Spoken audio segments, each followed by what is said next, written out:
ഈ വീഡിയോയിൽ വളരെ ഇമ്പോർട്ടൻ്റ് ആയിട്ടുള്ള ഒരു അർജൻറ്റ് ഡെവലപ്മെൻറ്റ് അമേരിക്കയിൽ നടക്കുന്ന സംഭവം.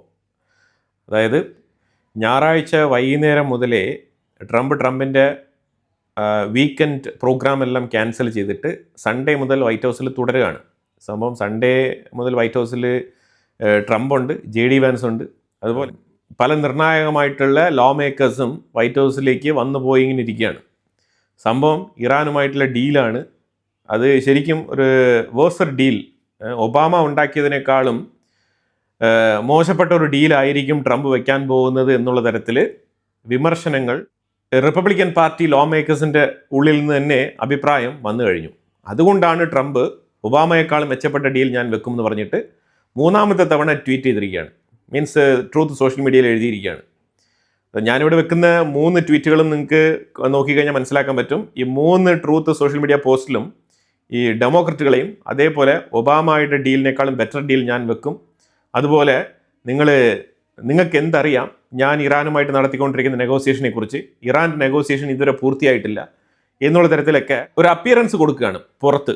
പക്ഷേ അമേരിക്കയുടെ ഉള്ളിൽ ട്രംപ് അഡ്മിനിസ്ട്രേഷൻ്റെ ഉള്ളിൽ തന്നെ 2 ചേരികളാണ്.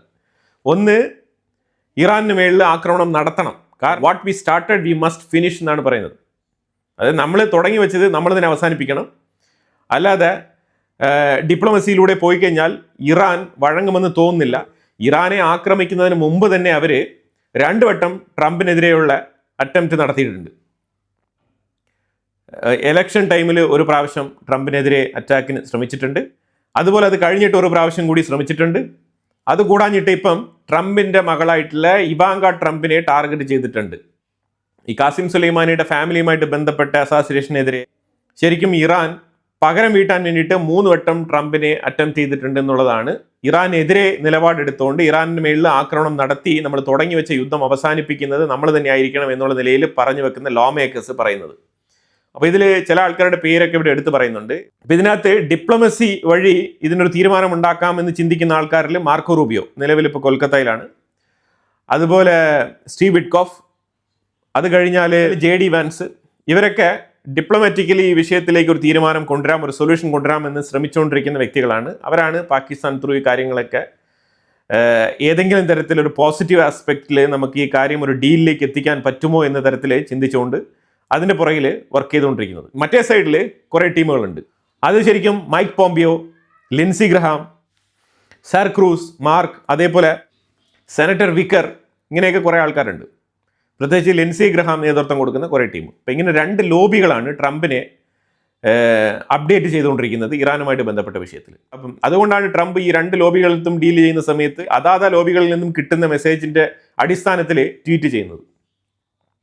ട്രംപും ഡിപ്ലോമാറ്റിക്കലി ഇത് തീർക്കണം എന്ന് തന്നെയാണ് തീരുമാനിച്ചിരിക്കുന്നത്. പക്ഷേ ആർമിയുടെയും അതുപോലെ തന്നെ ഡിപ്പാർട്ട്മെൻറ്റ് ഓഫ് വാർ, ഈ 2 ഡിപ്പാർട്ട്മെൻറ്റുകളുടെയും പെർമിഷൻ കിട്ടിക്കഴിഞ്ഞാൽ ട്രംപ് ഇറാനെ ആക്രമിക്കാൻ ഒരു മടിയും കാണിക്കില്ല എന്നുള്ളത് ഒരു യാഥാർത്ഥ്യം കൂടിയാണ്. പക്ഷേ ഇപ്പോൾ ഇവിടെ ഡിപ്പാർട്ട്മെൻറ്റ് ഓഫ് വാറും ഡിപ്ലോമസിക്ക് കുറച്ച് സ്പേസ് കൊടുക്കാനാണ് തീരുമാനിച്ചിരിക്കുന്നത്. അതായത് പീറ്റർ ഹെഗ്സത്തിൻ്റെ നിലപാട് ഇവിടെ വളരെ നിർണായകമാണ്. പീറ്റർ ഹെഗ്സത്ത് ലിൻസി ഗ്രഹാമിൻ്റെ സൈഡിൽ കൂടുതൽ ഇൻഫ്ലുവൻസ് ആകാതെ ശരിക്കും ഈ ഡിപ്ലോമസിക്ക് പ്രാധാന്യം കൊടുത്ത് മുന്നോട്ട് പോകുന്നതായിട്ടാണ് കാണാൻ കഴിയുന്നത്. ഇനിയൊരു യുദ്ധം തുടങ്ങിക്കഴിഞ്ഞാൽ ഇറാൻ പറഞ്ഞിരിക്കുന്നത് within 4 hours internet cable cut ചെയ്യും. Bab el Mandeb, strait of Hormuz, both ഞങ്ങൾ ചോക്കിംഗ് പോയിന്റ് ആണ്. അതിൻ്റെ ട്രാൻസ്പോർട്ടേഷൻ ഞങ്ങൾ പൂർണ്ണമായിട്ടും സ്റ്റോപ്പ് ചെയ്യും. ഇതാണ് ഇറാൻ മുന്നോട്ട് വെക്കുന്ന ഭീഷണി തന്നെയാണ്, അതിൽ യാതൊരു മാറ്റമില്ല. ഇതിൽ ഇറാന് മേലൊരു ആക്രമണം നടത്തുന്നതിന് മുമ്പേ അവർക്ക് ലെവറേജ് ഉണ്ടായിരുന്നു. അതേപോലെ ഇപ്പം ഈ ആക്രമണം പകുതിയിൽ നിർത്തിക്കൊണ്ട് ഇറാനുമായിട്ട് ഒരു ഡീലിലേക്ക് പോയി കഴിഞ്ഞാൽ ഇറാന്റെ ലെവറേജ് ഇരട്ടിയായിട്ട് വർദ്ധിക്കുമെന്നാണ് ലിൻസി ഗ്രഹാം ഉൾപ്പെടെയുള്ള ആൾക്കാർ പറയുന്നത്. അപ്പം അതുകൊണ്ട് ഇത് അവർക്ക് കൂടുതൽ കോൺഫിഡൻസ് നൽകും. അതുകൊണ്ട് അവർ കൂടുതൽ സ്ട്രേറ്റ് ഓഫ് ഹോർമോസിലും ബാബൽ മന്ദേബിലും അവരുടെ സാന്നിധ്യം ഉറപ്പിക്കും. അവർ വെച്ചതാണ് അവരുടെ റൂൾസ് ആൻഡ് റെഗുലേഷൻ എന്ന് അവർ പറയുകയും ചെയ്യും, അത് നടപ്പിലാക്കുകയും ചെയ്യും. അപ്പം അതുകൊണ്ട് ഇത് ലോങ് ടേമിന് പറ്റിയ ഒരു ഡീലല്ല എന്നാണ് അമേരിക്കയുടെ ഉള്ളിലെ ലിൻസി ഗ്രഹാം ഉൾപ്പെടെയുള്ള ആൾക്കാർ പറയുന്നത്, ട്രംപിനോട് ബാധിക്കുന്നത്. ശരിക്കും ട്രംപ് മകന്റെ മാരേജ് സെറമണി വരെ ക്യാൻസൽ ആക്കിക്കൊണ്ട് അത് അറ്റൻഡ് ചെയ്യാതെ ഞായറാഴ്ച വൈകുന്നേരം ട്രിപ്പ് ഷോർട്ട് കട്ട് ചെയ്തുകൊണ്ട് മടങ്ങി വൈറ്റ് ഹൗസിലേക്ക് വരികയാണ് ചെയ്തത്. അതേപോലെ JD വാൻസും ഇന്നലെ വളരെ പെട്ടെന്ന് തന്നെ വൈറ്റ് ഹൗസിലേക്ക് മടങ്ങി വരികയാണ് ചെയ്തത്. ഞാൻ അതുമായിട്ട് ബന്ധപ്പെട്ട വീഡിയോ ഇന്നലെ തന്നെ പങ്കുവച്ചിട്ടുണ്ടായിരുന്നു. അപ്പം ഇവർ കൃത്യമായിട്ട് ഇറാൻ്റെ ഉള്ളിൽ എന്തോ പ്ലാൻ ചെയ്യുന്നുണ്ട്. അതായത് ഒരു ഫൈനൽ മൊമെന്റിലേക്ക് എത്താൻ വേണ്ടിയിട്ടുള്ള ശ്രമത്തിലാണ്. കാരണം ഇന്നലെ തന്നെ പറഞ്ഞിട്ടുണ്ടായിരുന്നു സൺഡേ വൈകുന്നേരത്തിനുള്ളിൽ ഒരു ഗുഡ് ന്യൂസ് വരും എന്നാണ് അമേരിക്ക പ്രതീക്ഷിച്ചുകൊണ്ടിരുന്നത്. പക്ഷെ അത് വന്നിട്ടില്ല. അപ്പോൾ അതുകൊണ്ട് തന്നെ ഇപ്പം ഇന്ന് മൺഡേ കഴിഞ്ഞിട്ടും ഇതുവരെ അതുമായിട്ട് ബന്ധപ്പെട്ട ഒരു തീരുമാനങ്ങളും പുറത്തു വന്നിട്ടില്ല. ഇറാൻ ആണെന്നുണ്ടെങ്കിൽ അവരുടെ നിലപാടിൽ ഉറച്ചു നിൽക്കുകയാണ്. ഇത് അമേരിക്കയ്ക്ക് ഒട്ടും തന്നെ താല്പര്യപ്പെടുന്നില്ല. അപ്പോൾ അമേരിക്ക ഒരു സൈഡിൽ യുദ്ധത്തിന് ഞങ്ങൾ തയ്യാറാണ്, ഏത് മൊമെന്റിലും നിങ്ങളെ ഞങ്ങൾ അറ്റാക്ക് ചെയ്യും എന്നുള്ള തരത്തിൽ ഒരു അലേർട്ട് കൊടുക്കുകയും അതേസമയം മറ്റൊരു സൈഡിൽ നെഗോസിയേഷൻ നടത്തുകയും ചെയ്യുന്ന ഒരു രീതിയാണ് ഇപ്പം മുന്നോട്ട് കൊണ്ടുപോയിക്കൊണ്ടിരിക്കുന്നത്. പക്ഷേ ഇത് എതിൽ ചെന്ന് അവസാനിക്കും എന്നുള്ളത് നമുക്കറിയില്ല. ഏതൊരു ഇത് ആക്രമണത്തിലൂടെ അവസാനിക്കാം, അല്ലാന്നുണ്ടെങ്കിൽ ഡീലിൽ അവസാനിക്കാം. ഡീലാണെന്നുണ്ടെങ്കിൽ അമേരിക്ക പറഞ്ഞിരിക്കുന്നത് സ്ട്രേറ്റ് ഓഫ് ഹോർമോസ് ഫ്രീ ആയിട്ട് ഓപ്പൺ ചെയ്യണം, പണപ്പിരിവ് നടത്താൻ പാടില്ല. അതേസമയം ന്യൂക്ലിയർ എൻറിച്ച്മെന്റ് പാടില്ല, എൻറിച്ച്ഡ് യുറേനിയം കൈമാറണം. അപ്പൊ ഈ രണ്ട് കണ്ടീഷനും വഴങ്ങിക്കൊണ്ട് മാത്രമേ ഈ ഡീൽ മുന്നോട്ട് പോവുകയുള്ളൂ. ഈ രണ്ട് ഡീലിലും ഫ്ലെക്സിബിലിറ്റി വരുത്തിക്കൊണ്ട് ഒരു ഡീൽ ട്രംപ് സൈൻ ചെയ്യുന്നുവെങ്കിൽ ട്രംപിന് റിപ്പബ്ലിക്കൻ പാർട്ടിക്കുള്ളിൽ തന്നെ തിരിച്ചടി കിട്ടും. അതാണ് മനസ്സിലാക്കേണ്ടത്. ഇപ്പൊ നിലവിൽ ഇതാണ് അമേരിക്കയുടെ സിറ്റുവേഷൻ. ട്രംപ് ആണെന്നുണ്ടെങ്കിൽ മുൾമുനയിലാണ്. അപ്പൊ അതുകൊണ്ട് പൊതുവിൽ ഇപ്പൊ പറയപ്പെടുന്നത് ട്രംപിന്റെ Iran diplomacy is a categorical lie എന്നാണ് പറയുന്നത്. ഇത് ശരിക്കും കെട്ടിച്ചമച്ച ഒരു കള്ളത്തരമാണ്. അല്ലാതെ ഇറാനുമായിട്ട് ഡിപ്ലോമാറ്റിക്കലി ഒരു സൊല്യൂഷൻ ഉണ്ടാക്കാനേ കഴിയില്ല എന്നുള്ളതാണ് പരമാവധി ലോ മേക്കേഴ്സ് പറഞ്ഞുകൊണ്ടിരിക്കുന്നത്. അതിനെ ചാലഞ്ച് ചെയ്തുകൊണ്ടാണ് ഡിപ്ലോമാറ്റിക് വഴി ഒരു സൊല്യൂഷൻ കണ്ടെത്താൻ വേണ്ടിയിട്ട് പാകിസ്ഥാനെ വെച്ചിട്ട് അതേപോലെ പാകിസ്ഥാനെ വെച്ചിട്ട് ട്രംപ് ശ്രമിച്ചുകൊണ്ടിരിക്കുന്നത്. ലെൻസി ഗ്രഹാം ഉൾപ്പെടെയുള്ള ആൾക്കാർ പറയുന്നത് പാകിസ്ഥാൻ ഇറാന്റെ അടുത്ത് വലിയ ലെവറേജ് ഒന്നുമില്ല, അവരെ കൊണ്ട് ഇറാനെ ഈ ഡീലിലേക്ക് കൊണ്ടുവരാൻ കഴിയില്ല എന്നുള്ളതാണ് ലെൻസി ഗ്രഹാം പോലത്തെ ആൾക്കാരുടെ സ്റ്റേറ്റ്മെന്റ്. പക്ഷെ അതേസമയം അതിനെ മറികടക്കാൻ വേണ്ടിയിട്ടാണ് ട്രംപ് ഖത്തറിനെ ഇറക്കി കളിക്കുന്നത്. ഖത്തറിന് ഒരു ഇച്ചിരിയെങ്കിലും ഇറാനുമായിട്ട് ചെറിയൊരു ലെവറേജ് ഉണ്ട്. അവരാണ് ഈ സൗത്ത് പാർ എന്ന് പറഞ്ഞ അവിടുത്തെ ഗ്യാസ് ഖത്തറും ഇറാനും കൂടി ചേർന്നിട്ടാണ് ഉപയോഗിക്കുന്നത്. ഗ്യാസ് ഫീൽഡിലെ ഗ്യാസ് എടുക്കുന്നത്. അവർ തമ്മിൽ അങ്ങോട്ടും ഇങ്ങോട്ടും ചില കൊടുക്കൽ വാങ്ങലുകളൊക്കെ ഉണ്ട്. പാകിസ്ഥാനെ സംബന്ധിച്ചിടത്തോളം വലിയ ലെവറേജ് ഒന്നുമില്ല. അവര് പോർട്ട് സർവീസ് കൊടുക്കുന്നുണ്ട്. 6 കോറിഡോറുകൾ വഴി ഇറാനിലേക്ക് സാധനങ്ങൾ പോകുന്നുണ്ട് പാകിസ്ഥാനിലൂടെ. പക്ഷേ അതൊന്നും വലിയ ലെവറേജ് അല്ല, കാരണം അവർ തിരികെ എണ്ണ കൊടുക്കുന്നുണ്ട്. പാകിസ്ഥാൻ അവിടെ വലിയ രീതിയിലുള്ള ലെവറേജ് ഒന്നും അവിടെ അവകാശപ്പെടാനില്ല. ഇറാന്റെ ഫോറിൻ മിനിസ്ട്രിയുടെ സ്പോക്സ് പേഴ്സൺ ആയിട്ടുള്ള ഇസ്മായിൽ ബാഗേരി പറഞ്ഞിരിക്കുന്നത്, ഞങ്ങൾ സ്ട്രേറ്റ് ഓഫ് ഹോർമോസ് വളരെ ഫ്രീ ആയിട്ട് തന്നെയാണ് തുറന്നു വിടുന്നത്, പക്ഷേ ഞങ്ങൾ ചെറുതായിട്ട് അതിൻ്റെ ക്ലൈമറ്റ്, അതായത് ഈ കാർബൺ എമിഷനുമായിട്ട് ബന്ധപ്പെട്ട വിഷയത്തിൽ ചില നിർദ്ദേശങ്ങൾ, അപ്പോൾ അതുകൊണ്ട് അതിൻ്റെയൊക്കെ ഒരു മെയിൻ്റനൻസിന് വേണ്ടിയിട്ട് കുറച്ച് പൈസ പിരിക്കും. അത് ശരിക്കും ടോളല്ല, ശരിക്കും അതിൻ്റെ സർവീസ് ഫീ എന്നുള്ള രീതിയിലൊക്കെയാണ് അവർ പറയുന്നത്. എന്നാലും പൈസ പിരിക്കാനാണ് അവർ തീരുമാനിച്ചിരിക്കുന്നത്. അത് ഒരു രീതിയിൽ അല്ലെങ്കിൽ മറ്റൊരു രീതിയിൽ അവർ പിരിക്കുമെന്നാണ് പറഞ്ഞുകൊണ്ടിരിക്കുന്നത്. ഇത് ഇന്റർനാഷണൽ വാട്ടർ വേ ആണ്, അങ്ങനെ പിരിക്കാൻ പറ്റില്ല എന്നുള്ളതാണ് അമേരിക്കയുടെ നിലപാട്. അപ്പം അങ്ങനെ ഇറാന്റെ മേളിൽ വീണ്ടും ട്രംപ് ആക്രമണം നടത്തിയിരിക്കുകയാണ്. അതായത് മെയിനായിട്ട് അവരുടെ മിസൈൽ പ്രൊട്ടക്ഷൻ യൂണിറ്റുകൾ, അതുപോലെ തന്നെ അവരുടെ മിസൈൽ ലോഞ്ച് പാഡുകളുടെ മേളിലും, അതുപോലെ തന്നെ സ്ട്രേറ്റ് ഓഫ് ഹോർമോസിൽ മൈനിങ് വിതറുന്ന ബോട്ടുകൾക്ക് മേളിലുമാണ് ആക്രമണം നടത്തിയത്. അതായത് ഇറാൻ വീണ്ടും മൈനുകൾ വിതറുന്നു എന്നുള്ളത് കണ്ടെത്തിയതിനെ തുടർന്നാണ് ട്രംപ് എമർജൻസി ആയിട്ട് വൈറ്റ് ഹൗസിലേക്ക് എത്തിയതും ആക്രമണത്തിന് വേണ്ടിയിട്ടുള്ള ഉത്തരവ് പുറപ്പെടുവിച്ചതും. അതുകൊണ്ടാണ് ട്രംപ് മകൻ്റെ കല്യാണ സെർമനി പോലും ഒഴിവാക്കിക്കൊണ്ട് വൈറ്റ് ഹൗസിലേക്ക് മടങ്ങിയത് എന്നാണ് നമുക്ക് മനസ്സിലാക്കാൻ പറ്റുന്നത്. അതുപോലെ തന്നെ ഇസ്രായേൽ ആണെന്നുണ്ടെങ്കിൽ ഈ ഒരു അവസരം മുതലാക്കിക്കൊണ്ട് ലെബനന്റെ ഉള്ളിൽ താറുമാറായിട്ടുള്ള ആക്രമണങ്ങൾ നടത്തി ഈ ഡീലിനെ എങ്ങനെയെങ്കിലും തകർക്കാൻ വേണ്ടിയിട്ടുള്ള ശ്രമമാണ് ഇസ്രായേൽ നടത്തുന്നത്. അപ്പോൾ എന്തായാലും വീണ്ടും ആക്രമണം നടത്തിയിരിക്കുന്ന സ്ഥിതിക്ക് ഏത് രീതിയിൽ ഇറാൻ റിറ്റാലിയേറ്റ് ചെയ്യാൻ പോകുന്നത് എന്നുള്ളത് നമുക്കറിയില്ല. പക്ഷേ ഇപ്പോഴും മാർക്കോ റൂബിയോ പറഞ്ഞിരിക്കുന്നത് സ്റ്റിൽ ഇറാന്റെ ഡീൽ ഓൺ ആണ്, അവർക്ക് വീണ്ടും ചർച്ചകൾ തുടരാമെന്നാണ് പറഞ്ഞിരിക്കുന്നത്. എന്തായാലും ഇതാണ് ഇപ്പോൾ നിലവിലെ സ്ഥിതിഗതികൾ. നിലവിൽ ഇതാണ് ഇറാൻ അമേരിക്കയ്ക്കിടയിൽ നടന്നുകൊണ്ടിരിക്കുന്ന കോൺഫ്ലിക്റ്റ്. അതേപോലെ ഇസ്മായിൽ ബാഗേരി വേറൊരു കാര്യം കൂടി പറയുന്നുണ്ട്, ഇസ്രായേൽ ലെബനന്റെ ഉള്ളിൽ നടത്തിക്കൊണ്ടിരിക്കുന്ന ആക്രമണം നിർത്തണം, all front war should stop. അത് ഒരിക്കലും നടക്കുമെന്ന് തോന്നുന്നില്ല. നെതന്യാഹു വളരെ വ്യക്തമായിട്ട് പറഞ്ഞുകൊണ്ടിരിക്കുന്നത്, ഞങ്ങൾ കുറേ നാൾ കൊണ്ട് ഹെസ്ബുള്ളയുമായിട്ട് പൊരുതിക്കൊണ്ടിരിക്കുകയാണ്, ഞങ്ങളുടെ ഫ്രണ്ട് ലൈൻ വാരിയേഴ്സ് മുന്നോട്ട് പോകുന്നുണ്ട്, 650-ലധികം ഹെസ്ബുള്ള ഭീകരരെ ഞങ്ങൾ ഇതുവരെ വധിച്ചിട്ടുണ്ട് എന്നുള്ള സ്റ്റേറ്റ്മെന്റ് ഒക്കെ നെതന്യാഹു ഒരിക്കലും ഇറാന്റെ വിഷയത്തിലും ഹെസ്ബുള്ളയുടെ വിഷയത്തിലും പിന്നോട്ട് പോകുന്ന ഏർപ്പാടില്ല. ഇനി ഇസ്രായേലിന്റെ ലോബി വല്ലം അമേരിക്കയുടെ ട്രംപ് അഡ്മിനിസ്ട്രേഷൻ്റെ ഉള്ളിൽ പ്രത്യേകിച്ച് റിപ്പബ്ലിക്കൻ പാർട്ടിയിൽ കയറി കളിക്കുന്നുണ്ടോ എന്നുള്ളത് നമുക്കറിയില്ല. അതായത് ഒരു സുപ്രഭാതത്തിൽ യുദ്ധം തുടങ്ങുകയാണെന്നുണ്ടെങ്കിൽ ഇന്ത്യക്ക് ക്രൂഡ് ഓയിലുമായിട്ട് ബന്ധപ്പെട്ട വിഷയത്തിൽ ബുദ്ധിമുട്ടുണ്ടാകുമെന്ന് വെച്ച് കഴിഞ്ഞാൽ ക്രൂഡ് ഓയിലിൽ ബുദ്ധിമുട്ടുണ്ടാവില്ല, 60 ദിവസത്തേക്ക് നമ്മളുടെ കയ്യിൽ റിസർവ് ഉണ്ട്. പക്ഷേ ഗ്യാസിന് ചെറിയ ബുദ്ധിമുട്ടുണ്ടാകാനുള്ള സാധ്യതയുണ്ട്. പക്ഷേ ഇന്ത്യയുടെ എക്കോണമി അത് വലിയ രീതിയിൽ ബുദ്ധിമുട്ടിലാവും. കാരണം നമ്മൾ മനസ്സിലാക്കേണ്ടത് ഇന്ത്യയുടെ എക്കോണമിയുമായിട്ട് ബന്ധപ്പെട്ട് നമ്മൾ മനസ്സിലാക്കേണ്ട ചെറിയൊരു വിഷയം എന്ന് പറഞ്ഞാൽ ആർട്ടിഫിഷ്യൽ ഇന്റലിജൻസിലാണ് ഏറ്റവും കൂടുതൽ ഇൻവെസ്റ്റ്മെന്റുകൾ, ഇന്നത്തെ ഒരു മാർക്കറ്റ് സെനാരിയോ അനുസരിച്ച് ഏറ്റവും കൂടുതൽ ഇൻവെസ്റ്റ്മെന്റുകൾ പോകുന്നത്. പക്ഷേ ഇന്ത്യയിലാണെന്നുണ്ടെങ്കിൽ ആർട്ടിഫിഷ്യൽ ഇന്റലിജൻസുമായിട്ട് ബന്ധപ്പെട്ട വിഷയത്തിൽ ശക്തമായിട്ടുള്ള പ്രൊഡക്ടിവിറ്റി ഇല്ല. അതുകൊണ്ട് തന്നെ ഇന്ത്യക്കാർക്കാണെന്നുണ്ടെങ്കിൽ കൂടുതൽ വെളിയിലുള്ള മാർക്കറ്റുകളിലേക്ക് ഇൻവെസ്റ്റ്മെൻറ്റ് നടത്താനുള്ള പരിമിതികളുമുണ്ട് ഇന്ത്യക്കുള്ളിലിരുന്നുകൊണ്ട്. NRIസിന് വെളിയിലുള്ള മാർക്കറ്റുകളിലേക്ക് ഇൻവെസ്റ്റ് ചെയ്യാനുള്ള മാർഗ്ഗങ്ങളുണ്ട്. പക്ഷേ ഇന്ത്യക്കുള്ളിൽ ഇരുന്നുകൊണ്ട് ഫോറിൻ മാർക്കറ്റിൽ ഇൻവെസ്റ്റ് ചെയ്യാൻ ചില ലിമിറ്റേഷൻസ് ഉണ്ട്.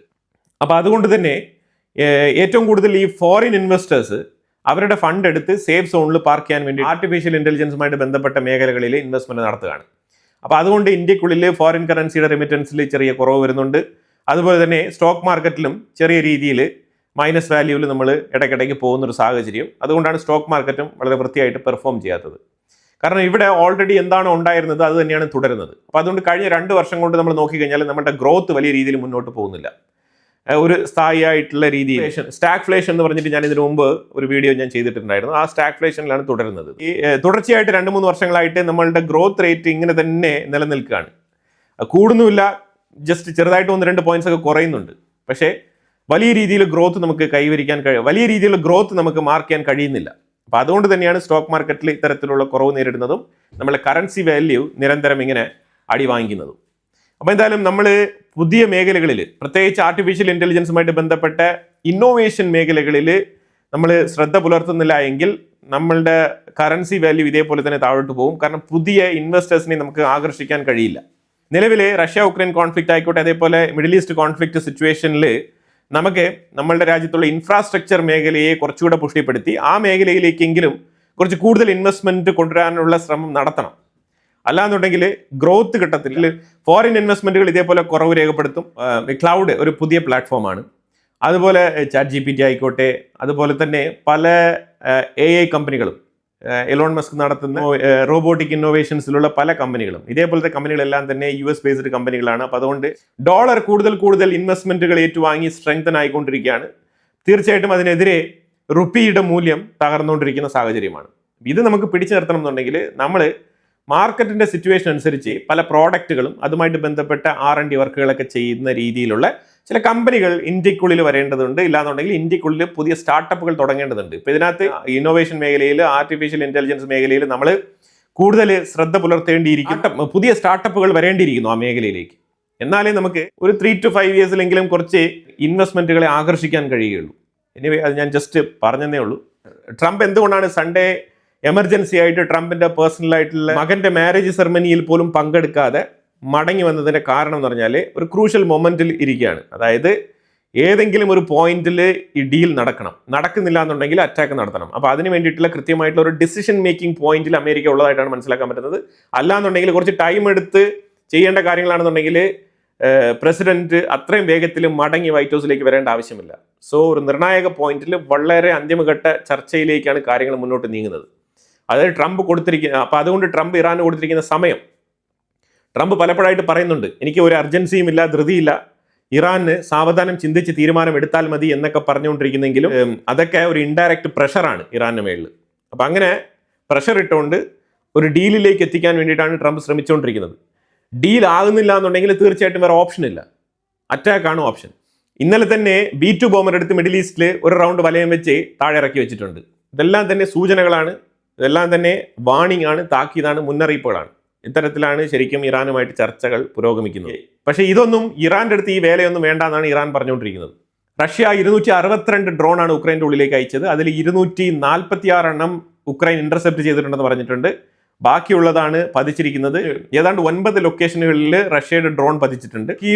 കാർക്കീവ്, ഡോണസ്ക്, സെബ്രോഷേഷ്യ ഈ മേഖലകൾ കേന്ദ്രീകരിച്ചാണ് റഷ്യ അറ്റാക്ക് നടത്തിയിരിക്കുന്നത്.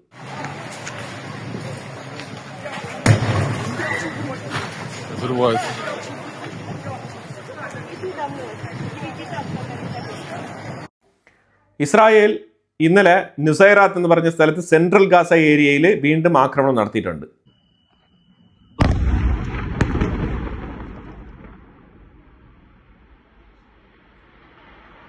ഹമാസ് തീവ്രവാദികളെ തെരഞ്ഞു തന്നെയാണ് അറ്റാക്ക് തുടരെ ഗാസയ്ക്കുള്ളിൽ നടത്തിക്കൊണ്ടിരിക്കുന്നത്.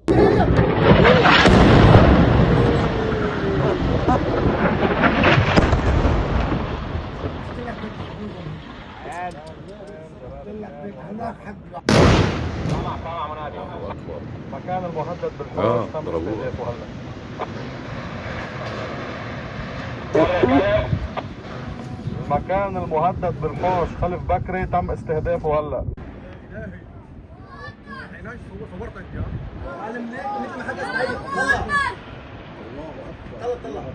كل شيء طلع فوق، ما في شيء راح هيك. يا الله الله اكبر. ممكن تكون هاي تحذير ولا صاروخ هاي؟ هيك؟ محمد بعت لي الفيديو. الله اكبر. لا لحق اسماعيل لحق. شو يعني لا اول واحد هالثاني. لك شظايا لك അതുപോലെ സദൻ ലെബനാൻ ഭാഗത്തും മാരകമായിട്ടുള്ള ആക്രമണങ്ങൾ നടത്തുകയാണ് ഇസ്രായേൽ. എല്ലാം തന്നെ ടാർഗറ്റ് ചെയ്ത് അറ്റാക്ക് നടത്തിക്കൊണ്ടിരിക്കുകയാണ്. തുടരെ അറ്റാക്കാണ്.